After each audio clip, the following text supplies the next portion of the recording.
Good morning sa inyong tanan mga boss. O kini na po si Boss Mike ni balik walay lain. And for today's video mga boss, mag-andam ta og pamahaw kay medyo gimingaw na punta mo kaon og mga pang breakfast nga pagkaon. Og ang atong dish karon simple lang, hotdog, scrambled egg, syempre fried rice, di mabawala atong bahaw og chorizo, natay itlog maalat, talong og naapod tay tosino diha.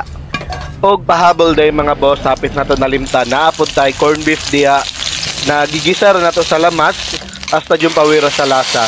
And mga boss, inform lang tamo kay siguro sa karon nakabantay mo nga puros luto-luto lang sa ang ato ang upload atong content, mga mukbang-mukbang kay dili pa man kaayo ta makalaglag sa karon kay naay ginaatiman.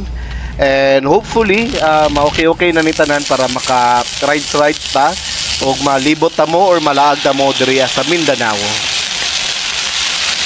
And by the way mga boss, nade may motor na unit na gusto i-share sa inyo ha. And hopefully next vlog ano na to siya mapakita sa inyo ha. Og ma-check na to kung unsa kanindot ang iyahang performance og ang iyahang forma. Kay medyo nalihis ta og trip karon mga boss no. Lihis nga ano ha, kanang sa bike lahi na lihis siguro na yung ginapasabot. Ayaw na, delikado na kay Davao ni diri ah. Balik ta, ang trip na mo karon mga classic na siya nga motorbike, mga old school kanang mga makita ninyo nga mga chill ride lang kumbaga ba.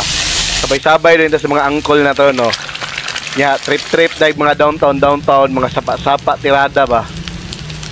Mga boss karon kay dusla naman jud kayo mag-andam na ta. Tara, mga na ta mga boss.